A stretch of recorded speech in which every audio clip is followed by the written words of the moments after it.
One was our mother, one was my sister-in-law, and one was my own wife. There were 3 or 4 girls, and 3 or 4 boys.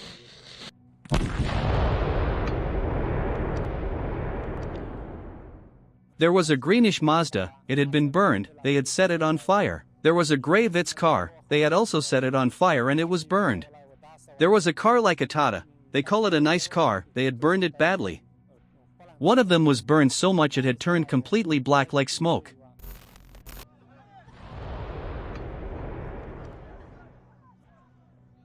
From 8 o'clock in the morning until 8 o'clock the next morning, they raided our house 16 times.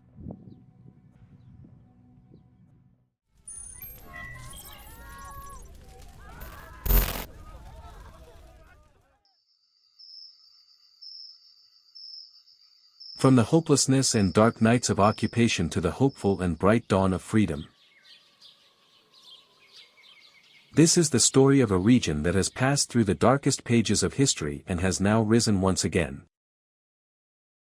The investigative team of National Radio and Television's documentary division, during their visits to different provinces of the country, has this time traveled to Kust Province, to Nadir Shah Kot district, to hear the painful 20-year tale of occupation, from the tongues, the eyes, and the hearts of the people of this district, and to convey it to you. Green landscapes, revived hopes for life, and efforts for a brighter tomorrow, these shining days have arrived only after great sacrifices, hardship, and suffering. In this region, events took place during the 20-year occupation whose mere remembrance still causes hearts to tremble. The memories of the invaders' atrocities are still alive, as if they happened just yesterday. During those 20 years of occupation, humanity was trampled, life was suffocated. Laughter vanished, and only tears remained.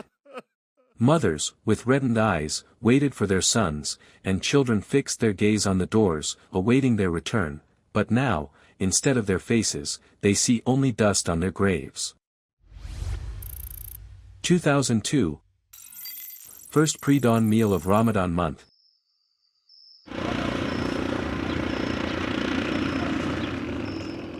The home of an innocent civilian named Sirajuddin in the village of Zainkul Hajrim was turned from a peaceful night into a nightmare of horror by the invaders' bombings. With the terrifying sound of those heavy bombs, innocent children awoke in fear. 13 members of the household were martyred that night, all of them women and children, and the remaining family members were severely wounded. After years of working abroad, Gul Zaman had just returned home. His family eagerly awaited his arrival with joy, but due to the barbaric bombardment, 13 of his loved ones now rest beneath the dark earth forever. His eyes, instead of seeing his daughter, fell upon piles of cold dust. It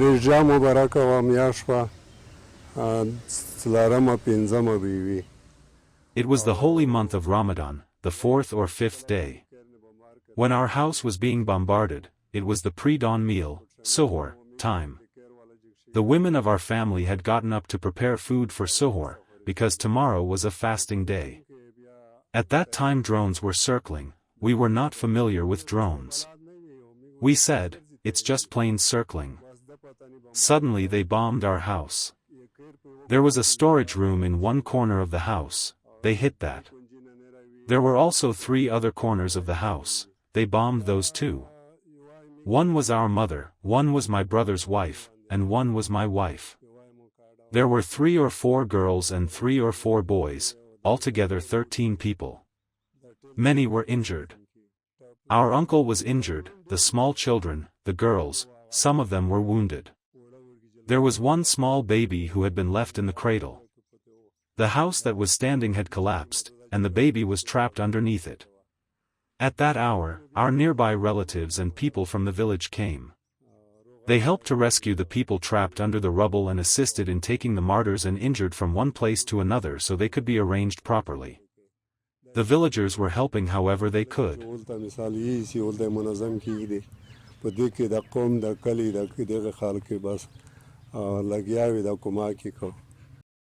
Even after causing such heartbreaking tragedies, the occupiers did not leave these people in peace. They raided the area 5 more times, arresting, torturing, and persecuting many of them again and again.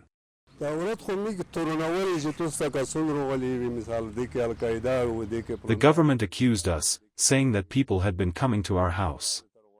That Al-Qaeda had been there, or this group or that group.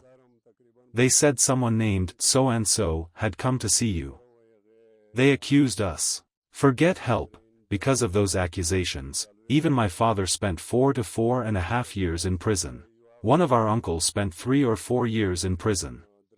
One of our close friends here, and I myself, each spent about 3.5 years. There was no help. Instead they arrested us and took us to Guantanamo. At that time Canadians came, they brought helicopters. They landed here, then arrested 3 or 4 of us and lifted us into the helicopter. They took us to Kandahar. We stayed in Kandahar for 8 or 10 days. It felt like a long time. Then they sent us to Guantanamo. The villagers, who themselves suffered greatly, described the heartbreaking tragedy by saying that the incident spread such fear and terror throughout the village that many people became afflicted with psychological and emotional disorders. Their peace and comfort were completely taken away. Including the children, women, and young girls of their household, 12 people from their home were martyred. Haji Saab Sirajuddin's daughters-in-law grandchildren were among those who were martyred. 7 or 8 of Haji Saab's friends were also martyred, in total 20 people. The dead from their household included uncles, cousins, and grandchildren. We, as rescuers, would go to their house, which is our maternal uncle's home, and retrieve the bodies.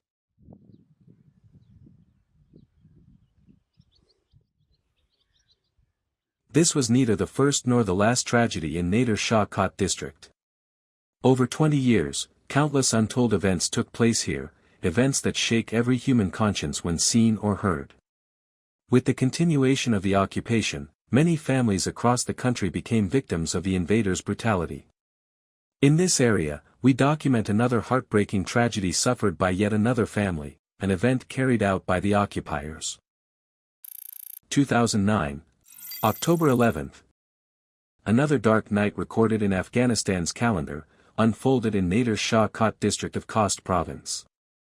A night filled with sorrow, grief, and screams. Once again the homes of innocent civilians, places meant to be havens of peace, were turned into strongholds of blood, death, and pain. Again, the invaders stormed the area, and the helpless cries of innocent people echoed through the night. The attacking soldiers entered the home through rooftops and walls, carrying out yet another horrific act. That night, several members of a single family were martyred, and the rest were taken into the darkness of prisons, places from which no voice, no hope, and no light ever returned. Tahir Muhammad had spent years earning a livelihood and had finally built a fuel pump station. But the occupiers blew it up with explosives, turning all his dreams into rising smoke. On the same night, the invaders also martyred Tahir's brother. Despite all his suffering and pain, he too was dragged behind the cold, dark walls of imprisonment. It was late at night. Whether it was campaign workers or National Army personnel, they came and placed a large barrel, likely a bomb, outside. We were outside, and when it exploded, God saved us. Another person was with us, our friend, who was a small child. God saved us. When we came out, the pipe had caught fire. We tried to extinguish it. Immediately a raid came, accompanied by Americans. Also, the internal government forces were with them. They raided our house, tied our hands, and blindfolded us. We saw American vehicles. They stopped at our property and took away belongings. They took us to Liwa detention, where we spent 2 nights. They did not release us until the very end. I even had to borrow money to survive. We were forced to give up everything we had. They unjustly martyred our brother. Whether it was the intelligence agency or the internal government, we do not know. The person is still missing. They executed someone for us, and after that, more raids began. They took our belongings, including gold. I counted, they raided us 11 times in total. 2011. March 3rd. Abdul Wali is another witness whose story is part of this documentary. With tearful eyes and a heavy heart, he recounts. On March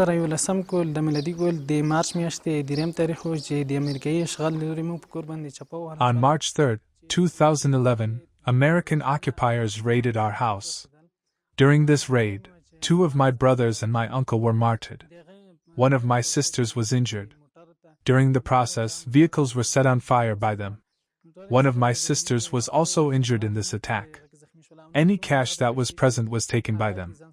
In those days, raids and occupations were very frequent. In another raid in 2011, another brother was martyred.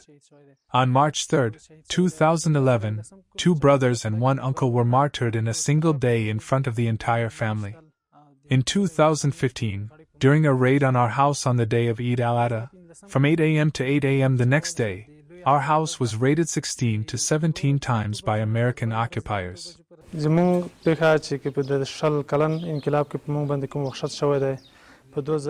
the 20-year conflict, the terror inflicted on us has been severe.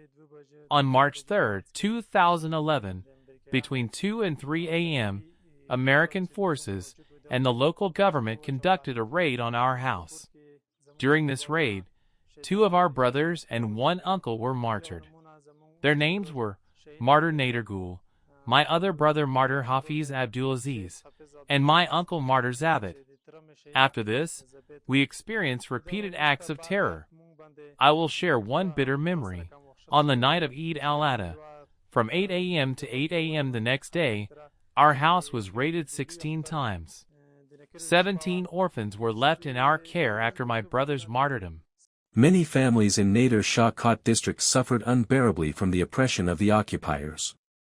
Ali Markan, a resident whose brother was martyred and who also suffered major financial losses, says, During the time of the occupation, several raids were carried out on us. During the first raid, I was imprisoned. During the second raid, my other brother was imprisoned. During the third raid, another brother, my uncle's son, and my nephew were all detained. Whenever the government forces came, they created problems for us in the house. They planted bombs, blew up the doors. One time they came and burned our vehicles, a Hilux, a 4000 Mazda, a Vitz car, and another small vehicle. They set all of these on fire. You can see the blood with your own eyes. Show the pictures of our burned cars to people. These are the photos, and these are the sufferings they caused us. Every time we were arrested and tried to free our brothers, we had to pay money. The government would take money from us, accusing us of being Taliban. These are the injustices that were done to us. Residents of Hajrim village in Nader Shah Kot say that during the occupation, no one was safe. Every night was spent awake in fear, never knowing when a raid would come or who would be taken from their family, either toward death or into the darkness of prisons. Many families abandoned their homeland, living through harsh days and nights of displacement. Hunger, fear, homelessness, these are memories that have not faded from their minds to this day. When I arrived early in the morning, during this raid, I reached the scene. There was no one left in the house. I looked at my homeland and saw a greenish Mazda, burned. They had set it on fire. There was a gray Vitz car, they had burned that too. There was a tanker-like truck, a very nice vehicle, they burned it heavily. One of them was burned into pieces. They didn't spare anything.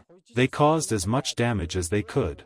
They never stopped creating harm and suffering. As much pain as they could inflict on a Muslim, they did it. That made them happy. This was their proud story in Afghanistan. If a person or Muslim was harmed, they felt joy. They didn't understand anything. They would find a simple, helpless man and terrify him. Because this is the kind of actions they did. A poor laborer would return from work, and they would follow him, shooting and firing. This was entertainment for them. They passed their time like this. I don't know what it was for them, just passing time. Because killing a person does not benefit them, nor does it harm them. But they inflicted these kinds of sufferings on helpless people. They left, and what remained for us was only loss. In sequence, our entire house was damaged, but especially our village was heavily affected by these raids. We have also been through imprisonment, 2 months, 3 months, 6 months, 1 month, even 5 days. We have experienced all kinds of detention. Our homes and doors were damaged, meaning we suffered many financial and personal losses from every side. Then there was this special American raid. When they took us, they said, "You will be held for 70 hours. you have no punishment. But in reality, we spent about 1.5 to 2 days in detention. When they conducted the raid, it was around 12:30 or 1 o'clock at night. We were all asleep, children and adults. At the doors of our homes, whether the big gate or the small one, they had planted mines, so when there was any sound, we woke up. They were in a battlefield state, they even had dogs with them. They had interpreters as well, but no local people were with them.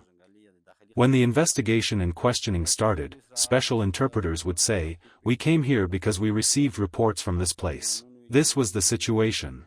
No losses were inflicted on the Taliban, whether it was a raid, a combat operation, or even an empty raid. Raids, blind bombardments, fear, graveyards, and shattered homes, these were the dark and ugly gifts of occupation. Yet beneath all this blood, screaming, grief, and sorrow, a great miracle of the 21st century emerged. The powerful struggle of a Mujahid nation, their great sacrifices, and a faith-driven uprising that rose from the flames of belief. The people of this region, though their homes were made of mud, had determination as strong as mountains. For this homeland, this people, and the implementation of Islamic Sharia, they carried out their jihad, giving their lives in return for freedom. Many storytellers of this documentary, despite having given immense sacrifices, say, "During the 20-year occupation, we lost many martyrs, we had wounded, prisoners, and families forced to flee their village.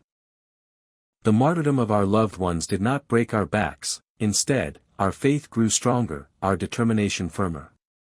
And finally, through these sacrifices and struggles, Nader Shah Kot is no longer a land of 20 years of horror, it is free now, peaceful again, and its people have rebuilt their burned homes from the ground up." Praise be to Allah, we stood with the government and we will continue to stand with it. This was our wish, and God granted it.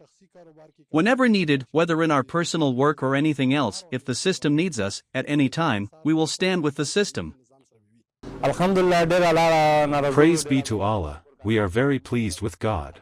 1,000 thanks that the Islamic Emirate has come to power. These were our long-held wishes. We strongly request from the Islamic Emirate that all people stand with the Islamic Emirate and support it. Now, in reconstruction, may Allah grant victory to the Taliban so they can rebuild for us. The children who once heard the terrifying sounds of nighttime bombings now listen to the call to prayer under an open, peaceful sky. Those who were once driven from their homes now send their children to the village school. Every villager is busy with work and livelihood, living joyfully and brotherly in their own homeland, and in their 5 daily prayers, they thank their Lord for this freedom and complete security. This is not only a story of sorrow, it is a story of patience through hardship, steadfastness, sacrifice, pure belief, and iron resolve. The sacrifices of the people of Nader Shah Kot are a shining page in Afghan history and a testament to the nation's unbreakable spirit.